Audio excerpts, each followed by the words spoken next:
You can find our the Code Advisor. You can find there's a store tab that's got all the books. There's a consulting tab that's got our coaching offerings. There's an events tab on there that's going to talk about where we're speaking in the future. We're also on, we have dentalcoding.com. Hey everyone, welcome to the Dental Office Managers Community Podcast, where we talk about the issues that matter most and help us to become better leaders in our dental practice.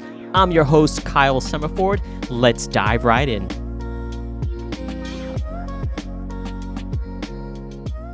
Hey guys, it's Kyle, founder of Dental Office Managers Community, and welcome back to another podcast episode.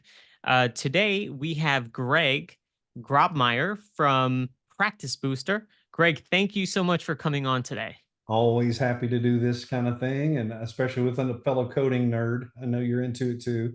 So with the whole office manager thing, so it's kind of my groove, and I enjoy participating in this type of thing. Yeah, cool, man. Yeah, it was a pleasure to really to connect with you. And when we first talked, I was like, oh man, yes. I was like, this is awesome. I was like, I got to get him on a podcast and share it in the community.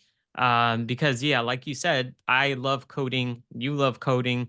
And so, really kind of just want to get you on here and kind of pick your brain. But first, I'd love for you to share a little bit with our audience on, who you are and how you found your way into the coding sector of dentistry. Absolutely. It was a long and winding road. I kind of told you a little bit about it before we started, but I was a clinically practicing dentist. I practiced for about a decade in West Tennessee, a little over a decade. Ended up finding out, surprisingly, that I had colon cancer. So I went in, was talking to my doctor about acid reflux one day and found out I was anemic, and they kind of pressed me forward to do some other tests, and woke up from a colonoscopy. They said, man, we found a mass. It needs to come out.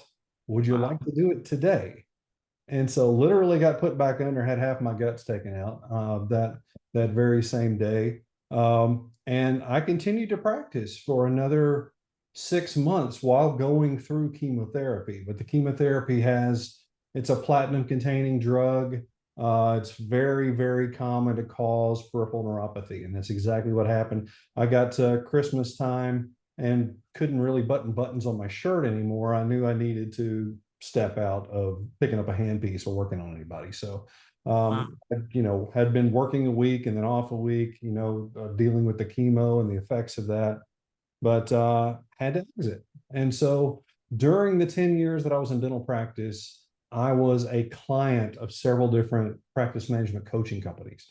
And so I was very well versed in a lot of their materials and ideas. And so that was an easy place for me to kind of transition into. After I had partners, it was a group practice, so they were able to buy me out and everything. So I ended up getting a franchise of a national coaching company, and I did that for quite a few years until, again, one of my cohorts wanted my territory and made me an offer I couldn't refuse and bought me out. And so Wow. I ended up getting into dental industry writing. I'd been writing for dental industry even while I was in clinical practice. I'd always been writing for our newspapers and Mm. things like that, promoting our practice, and mostly kind of public facing things. How to brush your teeth and how to what this product is versus that one. And so writing a lot of blogs and articles and things like that. But that eventually led me into doing this as a freelance writer for the dental industry. I got to do journals and clinical side stuff, and then also got to write for Reader's Digest and Oh, for wow. Really? Health and Slate, New York Magazine. And so I Yeah. had to write an article on why Sonic the Hedgehog's teeth looked weird in the movie. Just all kind of bizarre things. But eventually that led me to working with Dr. Charles Blair. He was needing someone to edit the Insurance Solutions newsletter, which is a big publication that been around for many, many years. And so I took over editorship of that and content creation for the majority of the ISN. And that began to evolve as he kind of got a little older. He began to step behind the scenes. Yeah. and more coached me up to becoming the front man for Practice Booster. And so began doing his speaking engagements when he couldn't travel anymore, Wow. picked up the webinars, doing the one-on-one consulting with offices, and writing the Dental Coding with Confidence manual. We wrote that together for the last several years, until we ended up losing Dr. Blair this last November. He Heard passed about that. away, yeah, after a battle. He had fallen and kind of he had a hip or shoulder fracture is what it was, and was in and out of rehab for a while. Ended up picking up pneumonia, could not Oh recover, boy. and Wow. so major loss for the industry as a whole. But I mean, that was like losing my dad. I mean, it was a very close relationship, and he was my true mentor. And Wow. but you know, I felt prepared. I felt, like he had coached me enough over this time, and working with him for 4 or 5 years doing this as he was transitioning out. And so I'm continuing on. We're the whole Practice Booster team is dedicated to continuing his legacy. He Yeah. started something amazing, and we're going to keep doing it. And Yeah. so it's just there's a void there. There's for sure. I got some big shoes to fill. Yeah. I don't know if I'm going to fill them or not, but we're doing our best. So Yeah. there we go. But that's how I got to where I am and what I do today. And so I'm 24/7 into dental coding. Uh, Yeah. Not what I saw myself doing when I was a 10-year-old kid. Of What do you want course. to be Yeah. when you grow up? This was probably not it, but I love it. It's a great fit. I'm speaking around the nation and doing my own podcast and webinars and writing for the newsletter and the books that you can see all this Yeah. stuff up here. Yeah. Creating all those different resources for admin teams all over the country. And so hopefully the folks in your office are the folks that are listening to this podcast, the office managers and those who are in the administrative positions in their office are utilizing some of this stuff. Yeah. And it's Yeah. good material. Yeah, I mean, I love your books. I had I think back I forget what year it was I was first introduced by an office manager who was like, "Oh, I got this information from this source." And I was like, "What source?" And she's like, "Oh, from Practice Booster or Coding with Confidence and or the insurance newsletter." I forget which it was exactly, but she was sharing with me, and I was like, I've never heard of that. And then I started looking into it. I'm like, wow, I was like, this guy knows everything. Like, how does he know everything? And here I am, as an office manager, I'm learning by doing, and Right. that's how I've learned because Trial I've by worked. fire, right? Yeah, Right. trial by fire. Exactly. Yeah, Yeah. trial by I fire. mean, just Yeah. figure it out as you go. Yeah. Yeah. Do you know garbage men have no formal training? They just pick it up as they go They along. just pick it up and go along. Yeah. Yeah. Yeah. It's kind of, it feels like that sometimes, Nice. even still today, because I do deal with the insurance companies in the office. So, it's kind of like, you really need to kind of be on top of your game. Like you have to really understand the strategies that the insurance companies are using, um, Absolutely. because even if you're billing correctly, and correct me if I'm wrong, but even if you're billing something correctly, right? It doesn't really provide enough information behind the procedure for the insurance company to process a claim and pay for it. Absolutely. Absolutely. There's kind of two sides to what we're teaching and what we do. One is the coding side, the documentation and coding, and what is going out to the insurance companies. But the whole other side of it is the administrative side. And insurance, just because a code exists or a procedure exists, and you may be documenting correctly, you may be putting everything there that they need and providing them all the information they need, they've got their own criteria about when they pay a claim. And that's going to vary from company to company to company. So just because this one covers this particular service, this other company may not. And so they cover it to different levels, not just fee schedules, but I'm talking, some of them will cover for 3 unit bridges on both sides of the mouth. Well, some will remap that to be a partial. And so it's there's a lot of questions that need to be asked during insurance verification. There's a lot of understanding that needs to happen about each particular insurer and the claims criteria that they've got. I know we all get kind of mad at these guys over there who are rubber stamping things and saying no, we deny these Yeah. claims, but they're probably just dentists like me who have had some Yeah. type of life transition and now this is their job. And they are Right. given a book, and this book says these are the things that we need. These are the criteria that must be met in order for us to pay for the particular procedure. Now, that may differ from the actual CDT code and the criteria that are in the code. Right. So those procedures have to meet the CDT code specifications and fully. And there's a lot of stuff that's kind of hidden in those codes. That's one of those things. We're all looking at the nomenclatures, the top line, Yeah. Yeah. reading the descriptors. The Yeah. descriptors are actually, listing out a lot more specifications about those codes and also criteria that need to be met. And if you're missing some of those criteria, automatically you haven't fulfilled that code, that procedure fully. You've Yeah. got opened the door to audit, you've opened the door to claim denials. And so, those things not only have to be done, but they have to be documented. Yeah. Because if it's not in the clinical chart, it didn't happen, you know? Yep. And so we're Yeah. meeting all this stuff, we're turning it all in, and we still get our denials, and that may be because the criteria set within the plan document of that particular plan is different than actually the specifications that are to meet the CDT code itself. Right. So Yeah. Yeah. I feel like, there's always more to the story. It's like, here's the code. But you have to like throw a whole book with it, right? It's like, well, here's everything that goes with this code. It's like, this is just the code. But by the way, this is why this was done. This is why this was done. This is why the patient needed it. This is what the prognosis. This is, it's not, it's almost like we're telling a story, right? Like we're creating a story behind it.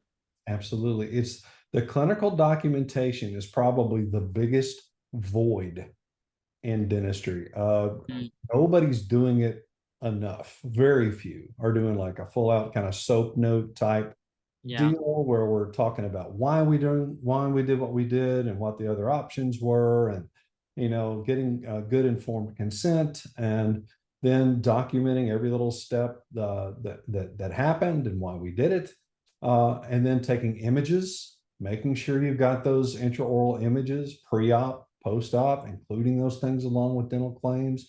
They all tell a story, and it's hard to argue with an image. It's much more difficult to deny that than it is if it's just something that's written.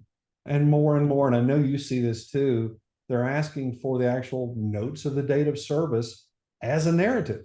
They don't Yeah. want it. They want the Yep. whole thing. They want Yeah. and that's a legal document. What's in your clinical documentation is a legal document. A narrative's not. A narrative's a little summary. It's written by somebody. Nothing in the narrative, if you're making one, should not be. It all comes straight out of the clinical charting. Yeah. Okay, it's got to be in the documentation there, and that's the thing that not only helps get claims paid, it helps with continuity of care, and it's also the thing that's going to protect you 5 years down the road when there's a lawsuit involved, and you don't remember what happened today, but if it's in that clinical documentation, then you've got a leg to stand on. It's either going to be your best friend or your worst. And Yeah. so I mentioned when I do some of my lectures about the different evaluations that we do, like a 120, a 150, a 180. Those things all now absolutely have to have a oral cancer evaluation. And so that's a part of the code. It's in the descriptor of the code that is a necessary component of the delivery of that code. And Yeah. so you have to do the clinical notation to say that you looked. Okay. You may be doing it on every single patient, but if you're not writing it down, it didn't happen. Didn't happen. Yeah. That's the phrase, right? That's like the catchphrase. Like if you didn't write it down, then it didn't happen. Right. Absolutely. What are the attorneys going to do? Patient does end up with oral cancer 5 years from now. They're looking back at your Mm. clinical charting. Is it there? Yeah. Yeah. And That's It may problem. be your protocol that you do it on every patient, but are you writing it down? Right. So Yeah. that it all comes back to that. And Yeah. templates and everything as well. It's nice to have those auto notes and templates, but if you're not making those individualized, customized for the patient that's in the chair, then that's a rubber stamp, and it's not going to hold up in court. It's just not. It's got to be specific for the patient that's there. Hmm. So I'm not telling you anything I don't think you already know, but uh, Yeah, it's but it's good for awareness. There's many, there's always, I hear all the time in the group where it's like, hey, I just became an office manager, or I just advanced from dental assistant or front desk and now I'm an office manager. So I feel like, dental practices don't really, like, the dentists don't always really provide that type of training, right? That's not first thing on their mind. Their mind is like, I got to do dentistry, I got to pay the bills, I have so many things going on. So it's good, and what you guys are doing is a need. It's a need. So it fills that need, right? My question to you would be like, how often, like, how frequent should dental office managers or dental practices update their coding information? I know it's like a yearly kind of thing, but you yearly know, kind of thing. And so, I mean, um, we say to do it annually because if I look back at the number of changes since 2020, let's talk, pandemic. There's been over 200 mm, CDT changes since then.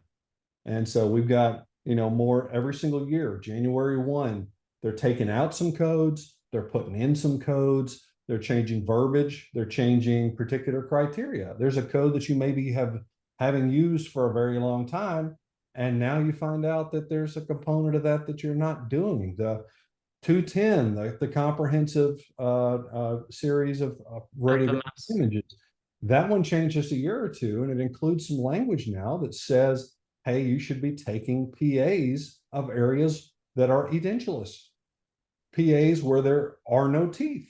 And a lot of dental practices are not doing that, but to completely fill the requirements of that code, it now says crowns and roots of all teeth, the periapical areas, interproximal areas, and edentulous areas, and alveolar bone, including edentulous areas. That's the Mm, verbiage. And so if you're not taking PAs where the teeth used to be, you're not looking at an area that could have residual root tip or a cyst or a little something bad starting there, and so you're missing it, and it's not comprehensive. They changed the right. word from complete to comprehensive too, I and see. so it's those little changes like that. And we try to coach, we try to keep up with this. We do a lot of webinars and seminars and things, but the books themselves, they'll show you and break down what those changes are. You can do a 150 along with a 4355 on the same date of service now. There's Right. Yeah. lots of little things that could help you out in your delivery of dental care because you didn't know you could do this. Yeah. I'm seeing D0 801 integrated a lot now as a wellness scan. That's an intraoral scan. That code is actually changing for 2025. They're calling it, instead of a direct. Right now it says 3D dental scan direct. Next year it's going to be intraoral because they're wanting Mm, to kind of make the definition a little more broad. It's not just the teeth; it's the entire inside of the right. mouth Right. that you're scanning. But I see a lot of dental practices who are doing that as a baseline piece of the dental records. And Mhm. so every new patient, they're getting a complete full dental scan, wellness scan.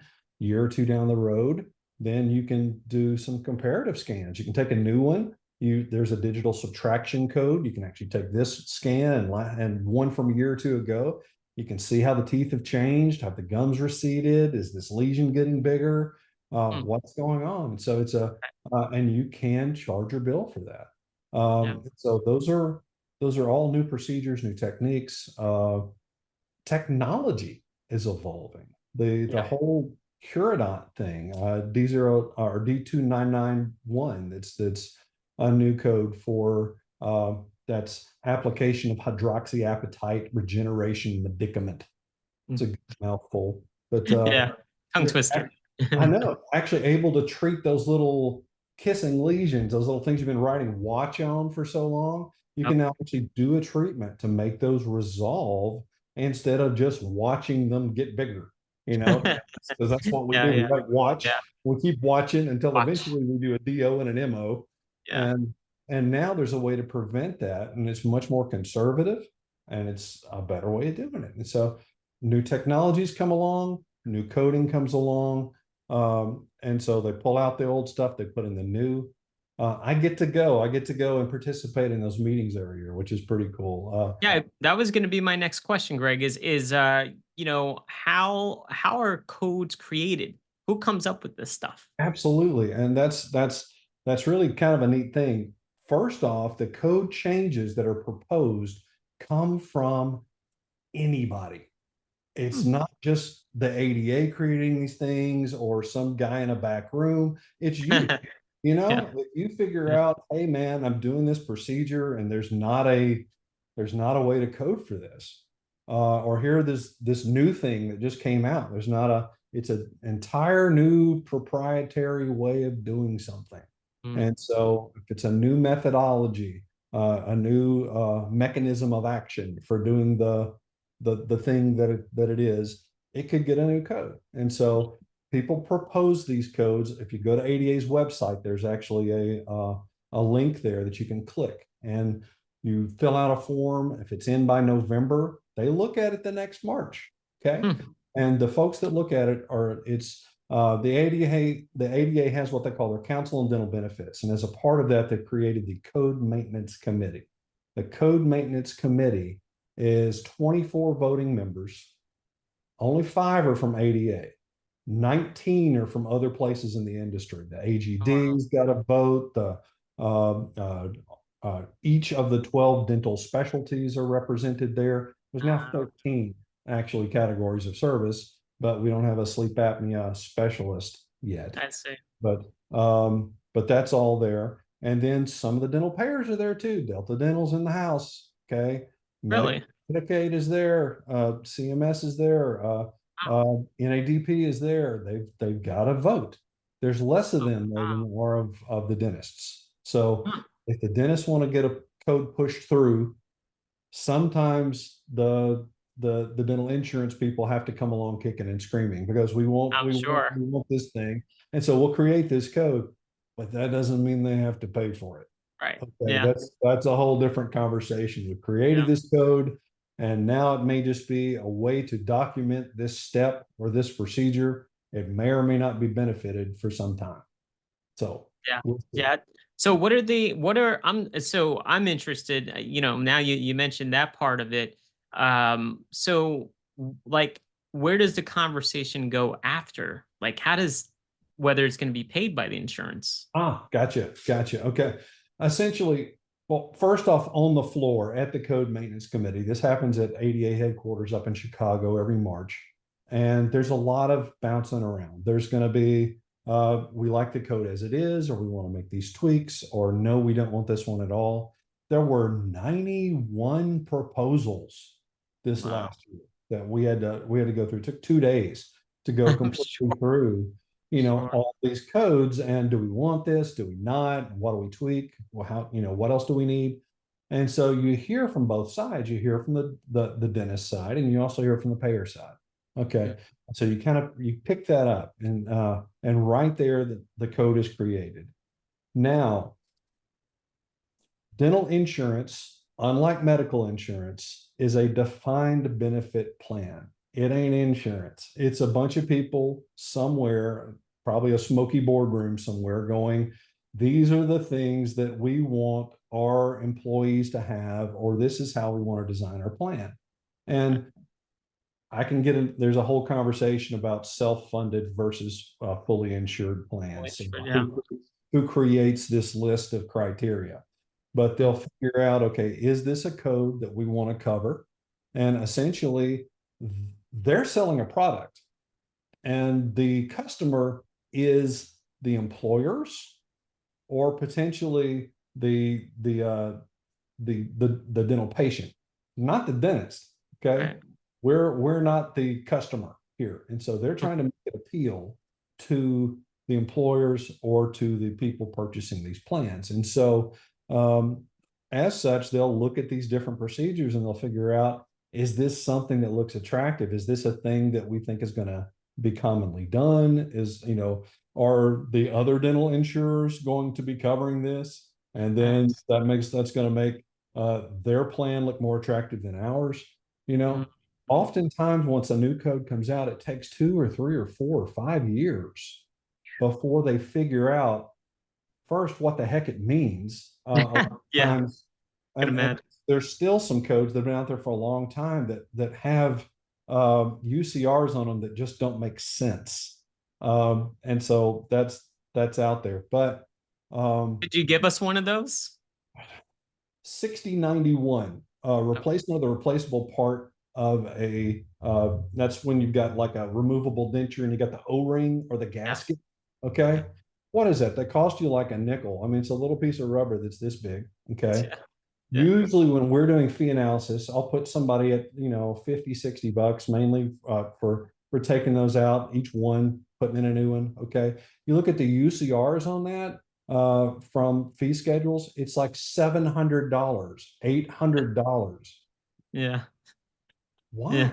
That's Yeah. not what that is. It doesn't cost $800 to change out an O-ring, but that's what I mean, if you just look at a fee schedule, if you go right now and you pull up Fair Health or NDAS Yeah. or one of these other services, you're going to see these outrageous numbers on those particular things. But regardless, back to the original conversation, Okay. the point, the way they begin to integrate these things is they see our dentists using these codes.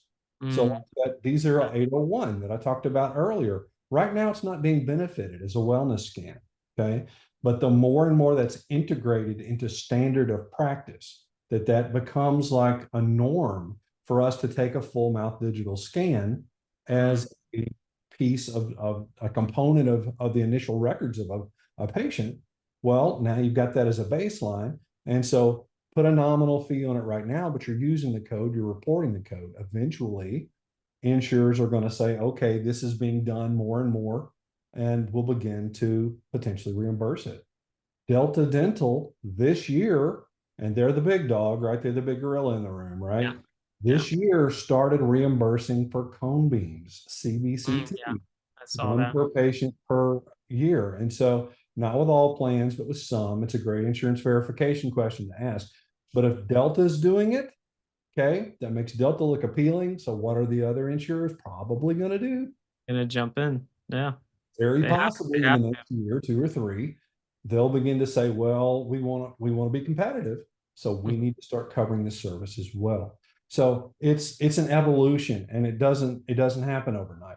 And so Right. we try to give guidance. We're trying to be a hub on a wheel. We're connecting the dentist to the payers to the ADA, and we're trying to be in the middle. And we're Switzerland. We're not taking sides on this stuff. We're trying to help everybody work together and benefit the dentist as much as possible along the way. And so the dental office is really who, I'm a dentist. I want to make sure that we are getting paid the best way that we can. I want it to be fair, but I'm having a coach as these new codes come out. We're having to teach the insurance company.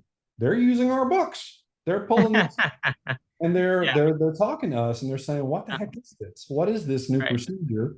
What do you Yeah. see? How do you see it being used?"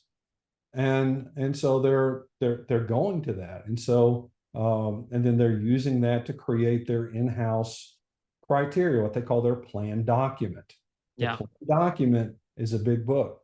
Now, here's a little secret, okay? Everybody gets to see the breakdown of benefits. That's essentially the plan summary, okay? Right. 15, 20 pages, maybe. All right. You can get your hands on the plan documents also. The plan document is what the in-house guy who is deciding whether the claim is getting paid or not is going by, and it's written. There's multiple steps to it. Must include this, and this. We'll pay it in this situation. We won't pay it if this happens. Here's the limitations or exclusion periods or Mm, whatever. It's all in the book. And it's so much easier to play the game when you have the rules to the right. game. Yes, exactly. Exactly. Yeah. And Yeah. so those Y- particular insurance plans that you work with a lot, you need to get your hand on those plan documents. And so some of those are available if it's a fully insured plan, if it's one that the insurance company themselves created, oftentimes that's downloadable right off their portal.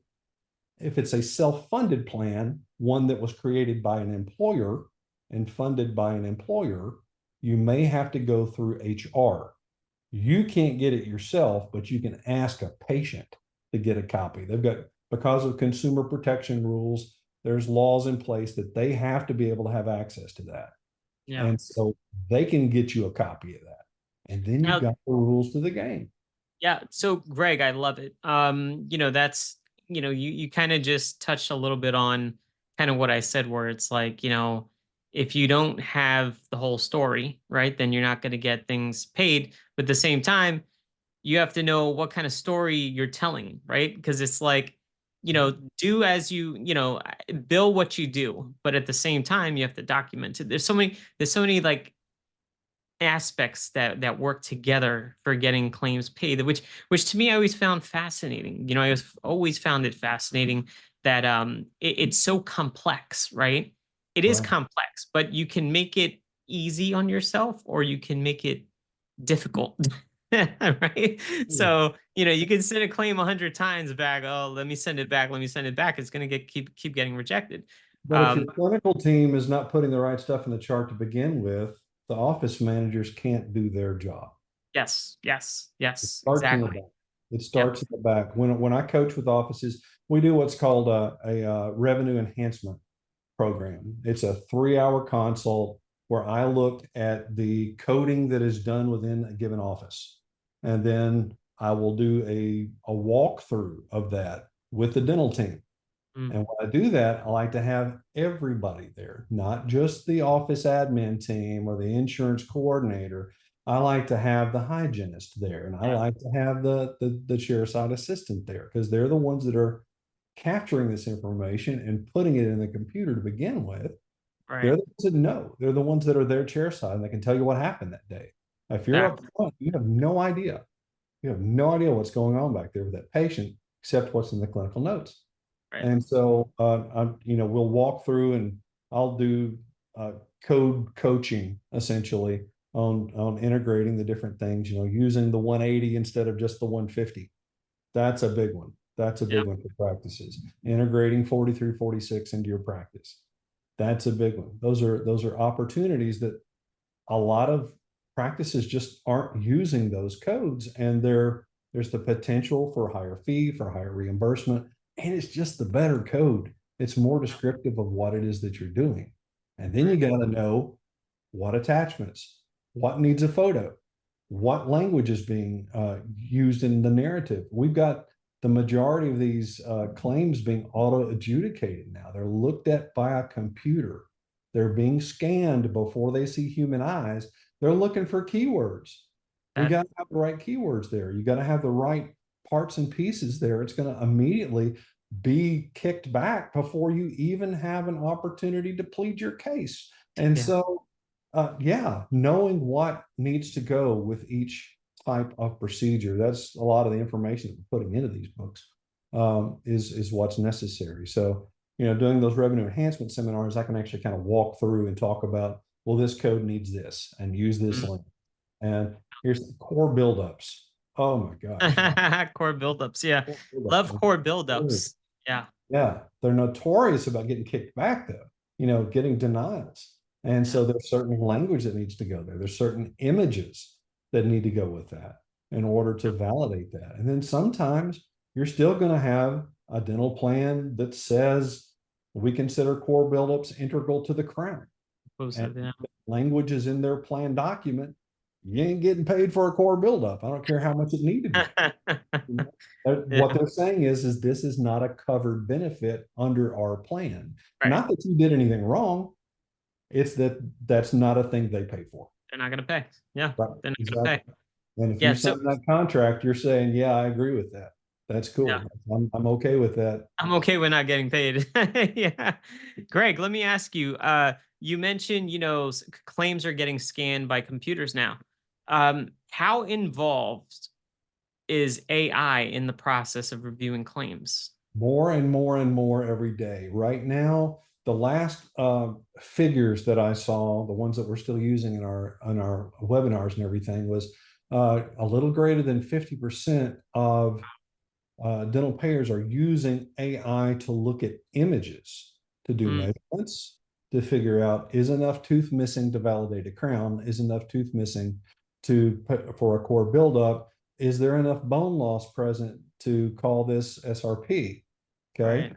And if you don't have 2 millimeters of bone loss from the CEJ to the crest of bone on your bite wing image, you may not get paid for that site. They may downgrade it from 4341 to 4342, or they may kick it out entirely.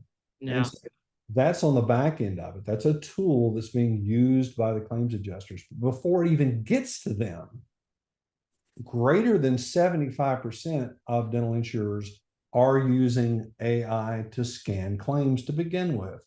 And so they are looking for easy workflows for the people that are there. The human beings are not even involved in the process unless they know, is the provider name correct? Is the ID number matching the patient and the birth date and the location and all this? Uh, Mm, this particular code needs images. Are there images attached? Hadn't looked at them, just saying, are there images? like a And filter. so all those things happen first. And if all those check boxes are checked, then that claim gets to go through to a human being. And so, Wow. but if any of those pieces are not there, then, and honestly, the vast majority of initial denials are due to administrative errors. They're I believe it. because, yeah, they're Yeah. because of a provider number not being right, or somebody's EIN number, or whatever being off, a birth date being incorrect. Birthday. Yeah, just little dinky things. And Yeah. so those are the things that initially get, that cause the most denials. Out of out of denied claims, only 33% ever get or appealed, get resubmitted, which is Wow. That's such a small amount. it's absolutely egregious, because you know, and a lot of insurers are actually counting on that. They know that. Yeah. They know that. So they're Yeah. going to deny something the first time on certain, I see that with core buildup sometimes. They'll deny on first submission, just crossing their fingers that you won't Yeah. fight it, that you'll Yep. roll over and take it. They won't send it back. They won't send it back. So Yeah. it's absolutely worth the effort to read the EOB, look for the reason for the denial, see if it's something that's most of the time something that's easy to fix and resubmit.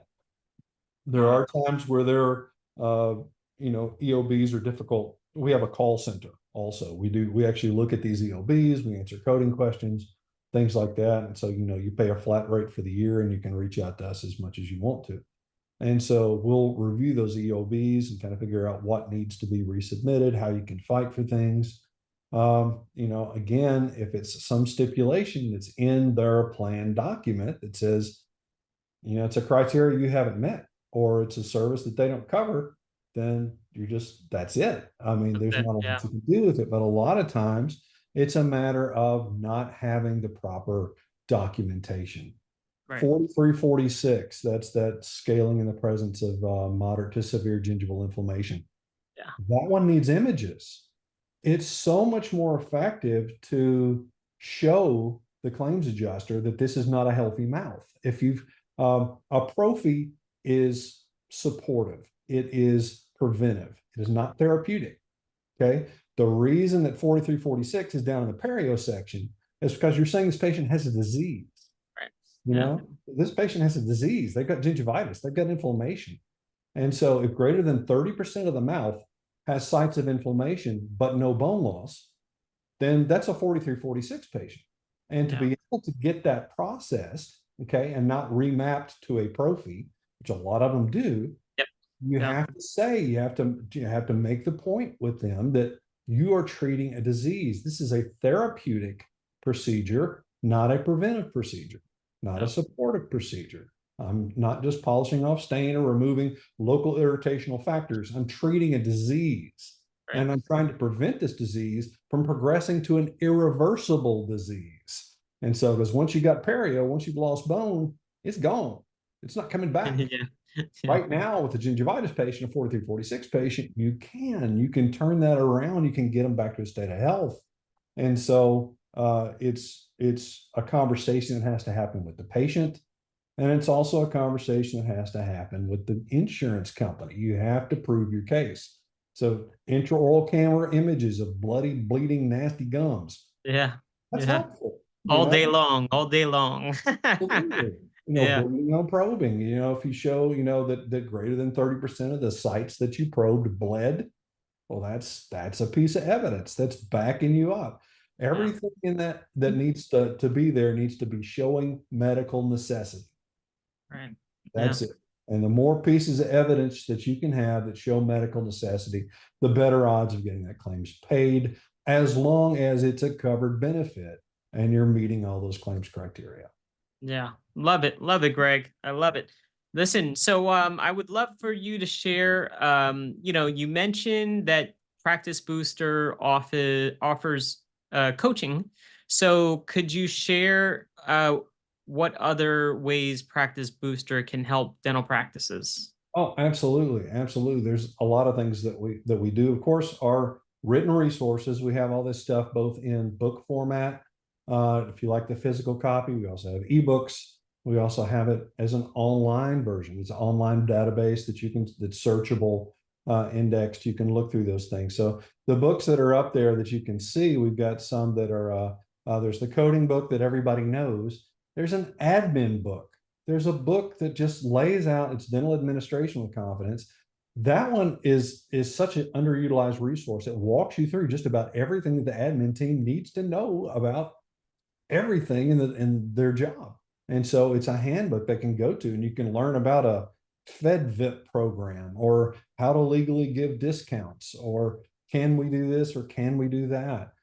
It's all there in that book. We have a documentation book, and so that helps with it's got soap notes for all the different categories of services. It's talking about what all needs to be included with different procedures that are there. Then there's a medical dental cross coding book for those that are getting into medical coding. That's a whole different animal. And so Mm. it's got all the ICD-10 crosswalk and all that. We do the one-on-one coaching. That's our either revenue enhancement program, where it's literally me on the phone with your dental practice, and I'm walking you through what you're doing right, what you're doing wrong, what you're missing, and helping you with that. And we also do fee analysis when we go through there. We reset your fees based on multiple sources of fee data. It's not just something we downloaded off the internet. We're going to sit you at 75 percentile, and that's where you're going to be. Yeah. It's all custom. And so Wow. we'll tweak it exactly for you and coach you through that. We have coordination of benefits training. We have coaching on implants. We have coaching on orthodontics. We have coaching on all those particular programs where you can actually have an advisor work for you. We have webinars. Many of them are free. Okay. Over on our Dental Zing platform, dentalzing.com, ZING. We have a lot of on-demand resources there. Everyone is a CE hour. You watch it, you get a free CE hour. Well, not free, but the ones that you're paying for, there's some there, and then there's webinars that are at no cost also. And Great. so doing a lot of that, and then I'm speaking all over the country along with our CEO, Dr. Jim DiMarino. He was he actually comes from the insurance side. He was a practicing dentist, and then he was a dental director for a major insurance company for many years. He's worked behind the scenes on a lot of different uh, products and all with different companies as well in their development. He's spoken all over the world. So he's our CEO, and he's also a lecturer that gets out on the seminar circuit and does his thing. And so we've got a lot to coach. We've got a lot to talk Yeah, about. sounds like it. Sounds like it. You guys have a lot of offerings for practices. Yeah, Like I said, I'm familiar with the book. I think the book is great knowledge. I think dental office managers should definitely jump on it, especially if they're new to coding. I mean, it can give you so much information and really teach you and give you the steps needed to really help your practice, and so that you can become better. Unlike how I had to do it, where I was like working in a practice that we took every single insurance plan known to human. And right. it was just insane. We took every plan, and I had to learn it the hard way. So I think you guys, what you have is great. And I think that, if an office manager can learn this side of the dentistry, without having to go through the growing pains, then so be it. So how can dental office managers get their hands on a book, or get a little bit more info? What's the website? It's practicebooster.com. It's Yeah, practicebooster.com. And got it. so you're able to go on there and you can find our the code advisor. You can find there's a store tab that's got all the books. There's a consulting tab that's got our coaching offerings. There's an events tab on there that's going to talk about where we're speaking in the future. We are also on we have dentalcoding.com. That's another resource that we have, and that's where my podcast lives. And so much like yours, I've got the Dental Code Advisor podcast, and I'm walking through different codes and how to use them, and interviewing different people in the dental insurance Awesome. industry. It's very insurance specific topics, and so that's also there. And that's where the ebooks are also living. And so we're about to do a major overhaul of our whole online presence. And so within hopefully just maybe even by the time this webinar or this podcast comes out, it's going to be up and running. So within the next month or two, it should Nice. be there. And so it's going to have a lot more functionality and searchability, and be able to do some things we haven't been able to do before. We're looking forward to that. So Cool. Looking forward to it. Yeah. absolutely, Awesome. man. Yeah. All right, Greg. Well, listen, thank you so much for your time. We appreciate it today. For you taking the time out to really just kind of give us more info on yourself, and how you found your way into dental coding, which I loved your story, and just really kind of giving us more info on Practice Booster. So, again, I want to thank you for your time, and you know, maybe we can connect more. Maybe we can figure out ways to bring more education to the group. I'd love to jump on your podcast. Oh yeah, You I'd know? love to have you. And like I said, I got to know you from your coding with Kyle. Yeah. When I would Google what's out there about a different code or resource, I found you, and so Yeah. that's pretty cool. So Yeah. I know you from that before I knew you from your dental office managers group. So Awesome. Awesome. Awesome, man. Well, again, thanks again for coming on. And guys, I hope you enjoyed the episode, and we will see you next time. Take care. okay, thanks a lot.